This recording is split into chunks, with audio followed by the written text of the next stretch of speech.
प्रिय विद्यार्थियों, आज हम कक्षा 12 हिंदी की पाठ्यपुस्तक आरोह भाग 2 के गद्य खंड के अध्याय 18 में वर्णित बाबा साहेब भीमराव अंबेडकर द्वारा रचित रचना श्रम विभाजन और जाति प्रथा के बारे में पढ़ने जा रहे हैं। वीडियो भाग 1 में हमने बाबा साहेब भीमराव अंबेडकर का परिचय प्राप्त किया है। इनके व्यक्तित्व और कृतित्व के बारे में हमने अच्छी तरह से जान लिया है। तो आइए आज पढ़ते हैं बाबा साहेब भीमराव अंबेडकर द्वारा रचित रचना, जिसका शीर्षक है श्रम विभाजन और जाति प्रथा। श्रम विभाजन और जाति प्रथा। बाबा साहब भीमराव अंबेडकर द्वारा रचित रचना, जिसका शीर्षक है श्रम विभाजन और जाति प्रथा। जाति प्रथा के आधार पर श्रम विभाजन करना और श्रम विभाजन करते हुए जाति प्रथा का जो स्वरूप है उसके बारे में डॉक्टर भीमराव अंबेडकर जी के जो विचार हैं वो इस प्रकार से हैं। यह विडंबना की ही बात है कि इस युग में भी जातिवाद के पोषकों की कमी नहीं है। विडंबना से आशय है दुर्भाग्य। यह दुर्भाग्य की बात है, ये विडंबना की बात है। ये बहुत विचित्र स्थिति है कि इस युग में भी वर्तमान समय में भी इस प्रकार इस युग में भी जातिवाद के पोषकों की कमी नहीं है। जातिवाद का पोषण करने वाले, जातिवाद का समर्थन करने वाले लोगों की कमी नहीं है। इसके पोषक कई आधारों पर इसका समर्थन करते हैं। जातिवाद का समर्थन करने वाले पोषक से आशय है समर्थक, इसको बनाए रखने के पक्षधर लोग, जातिवाद को बनाए रखने के पक्षधर लोग यानी इसके पोषक कई आधारों पर इसका समर्थन करते हैं, जातिवाद का समर्थन करते हैं। समर्थन का एक आधार यह कहा जाता है कि आधुनिक सभ्य समाज कार्य कुशलता के लिए श्रम विभाजन को आवश्यक मानता है।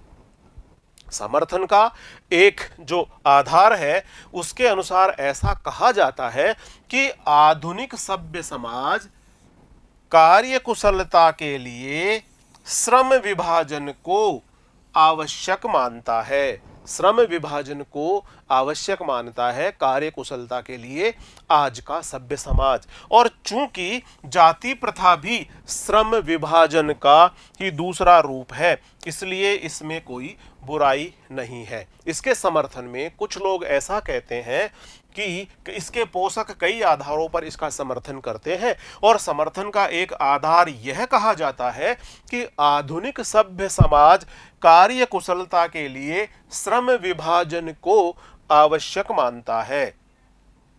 और चूंकि जाति प्रथा भी श्रम विभाजन का ही दूसरा रूप है, इसलिए इसमें उनको कोई बुराई नजर नहीं आती। ऐसे लोग जो इसके पोषक हैं, उन लोगों को जातिवाद में कोई बुराई नजर नहीं आती है। इस तर्क के संबंध में पहली बात तो यही आपत्तिजनक है कि जाति प्रथा श्रम विभाजन के साथ साथ श्रमिक विभाजन का भी रूप लिए हुए है। आपत्तिजनक होना, आपत्तिजनक से आशय है आपत्ति यानी परेशानी पैदा करने वाली होना।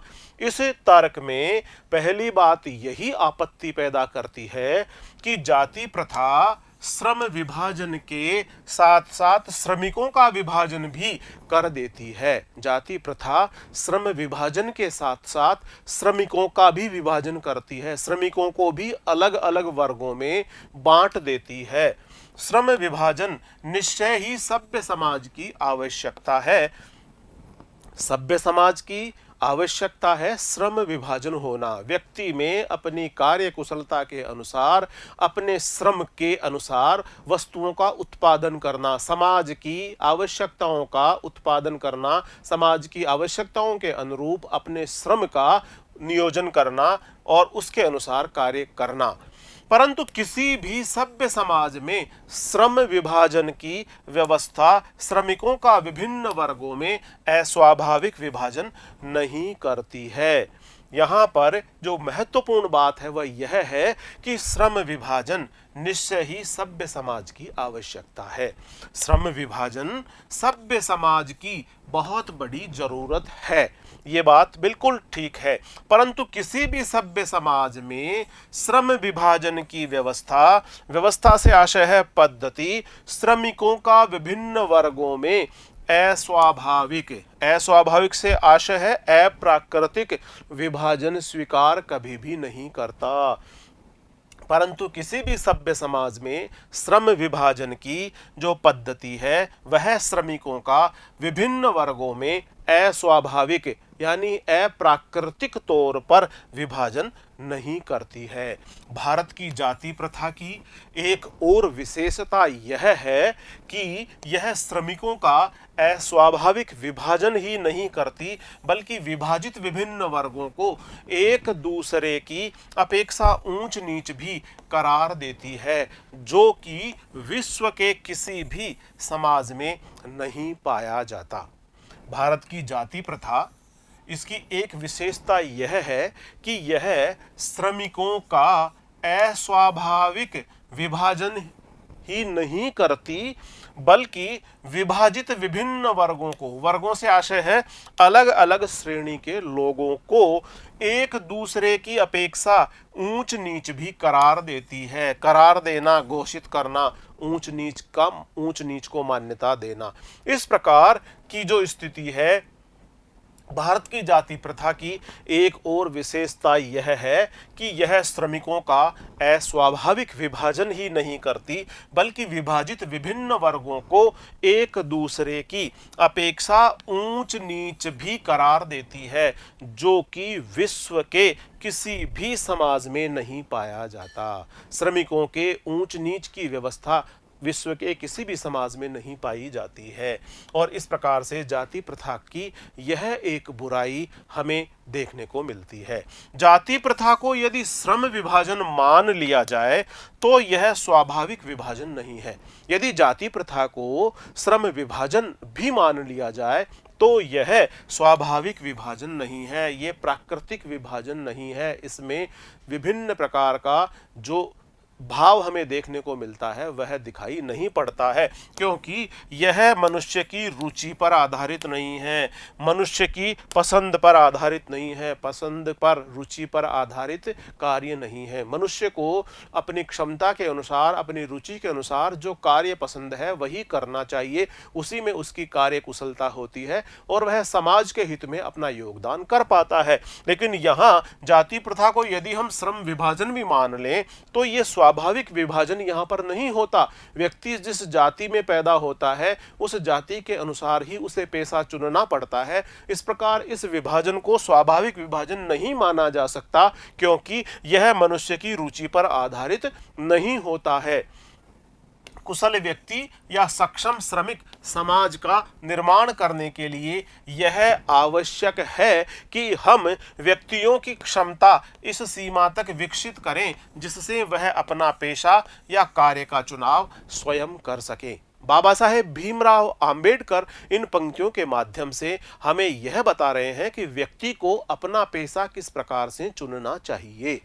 इन पंक्तियों के माध्यम से बाबा साहेब भीमराव अंबेडकर यह संदेश देते हैं कि कुशल व्यक्ति, कोई भी कुशल व्यक्ति हो या सक्षम श्रमिक समाज का निर्माण करने के लिए यह बहुत आवश्यक है कि हम व्यक्तियों की क्षमता, व्यक्तियों की कार्य कुशलता, व्यक्तियों की क्षमता, जो व्यक्ति करने के लिए कुशल है उस कार्य के लिए उसकी क्षमता का संवर्धन करना, इस सीमा तक विकसित करें। हम उस व्यक्ति की सीमा का विकास इस सीमा तक करें, उसकी क्षमताओं का संवर्धन इस सीमा तक करें जिससे वह अपना पेशा यानी अपना धंधा, अपना रोजगार, अपना कार्य या कार्य का चुनाव स्वयं कर सके। वह कार्य कुशल होगा तो अपनी कार्य कुशलता के अनुसार, अपनी रुचि के अनुसार अपने कार्य का चुनाव वह स्वयं कर सके।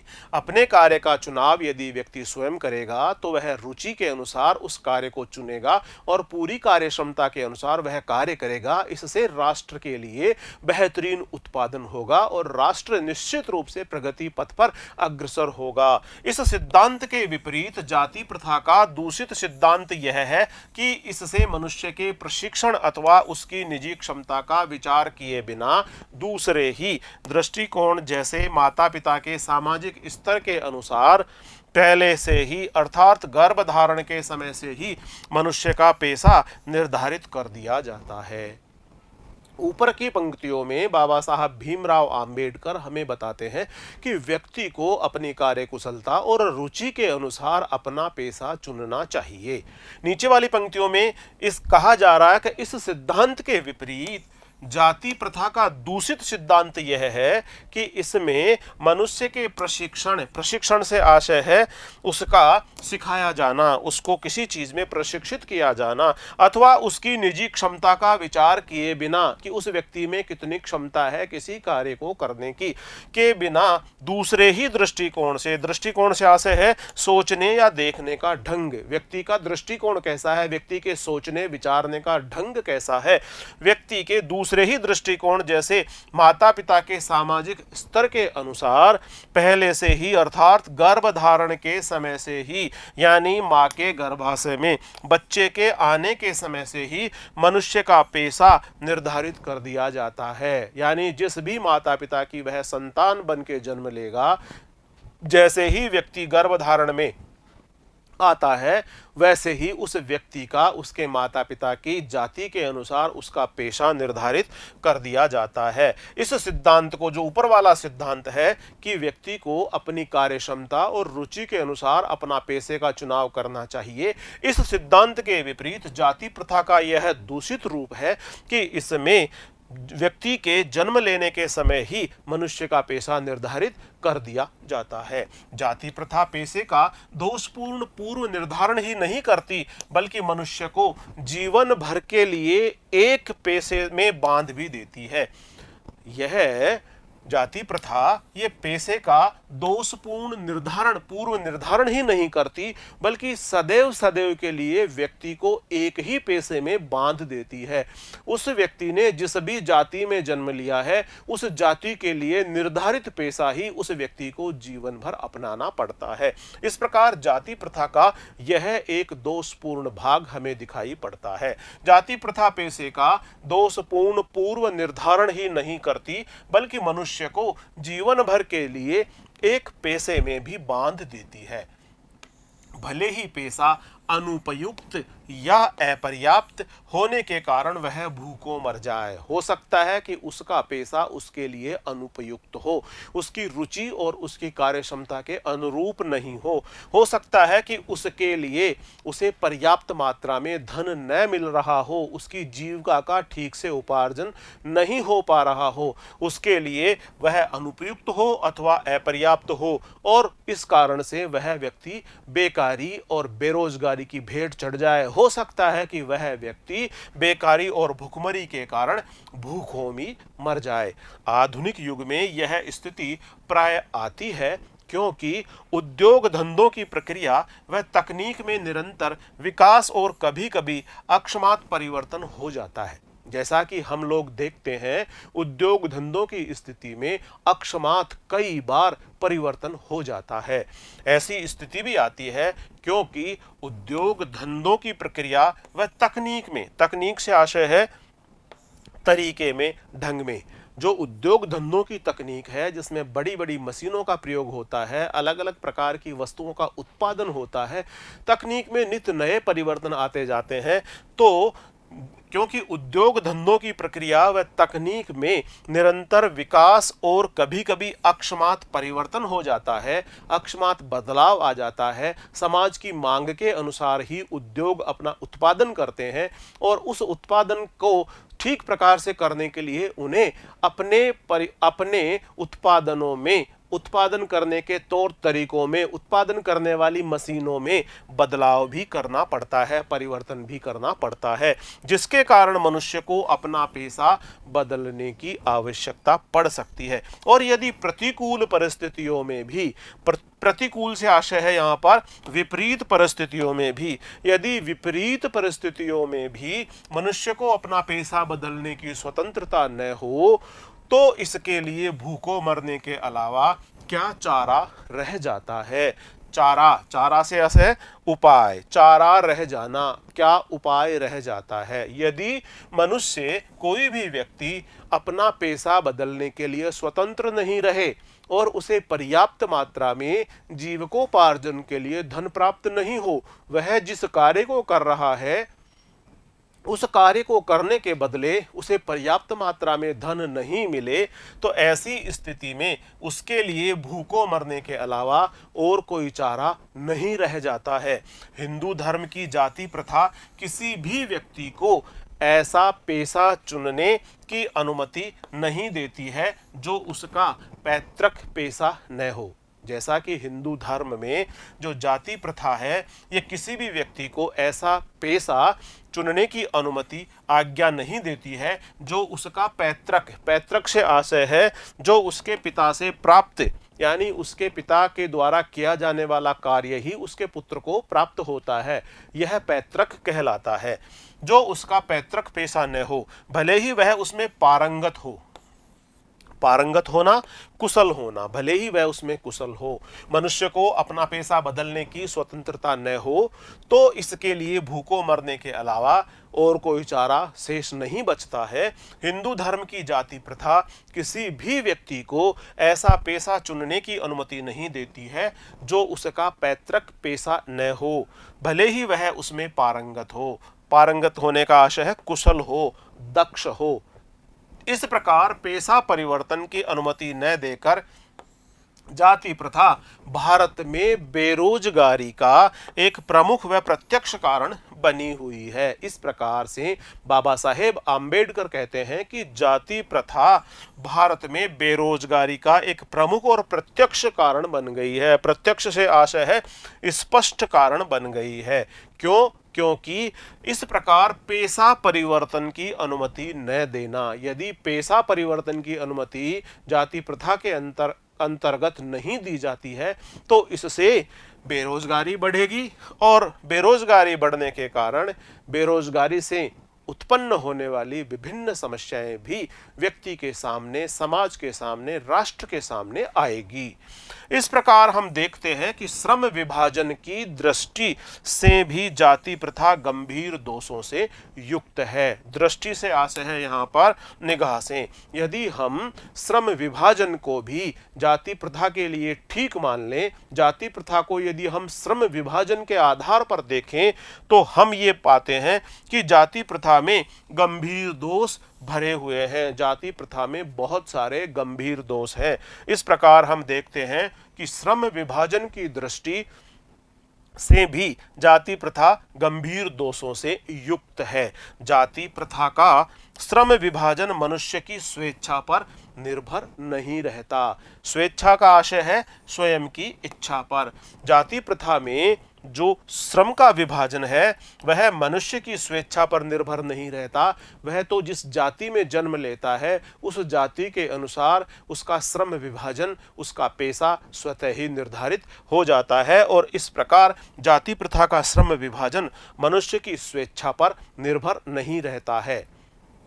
मनुष्य की व्यक्तिगत भावना तथा व्यक्तिगत रुचि का इसमें कोई स्थान अथवा महत्व नहीं रहता। मनुष्य की व्यक्तिगत भावना का, व्यक्तिगत भावना से आशय है मनुष्य की अपनी निजी भावना का तथा व्यक्तिगत रुचि का इसमें कोई स्थान अथवा महत्व नहीं रहता। पूर्व लेख से आशय है भाग्य का लिखा, अर्थात जन्म की जाति। भाग्य ने लिख दिया उसी जाति में जन्म होगा। मनुष्य किस परिवार में, किस जाति में जन्म लेगा, यह सब भाग्य का लिखा है। इसे पूर्व लेख कहा गया है।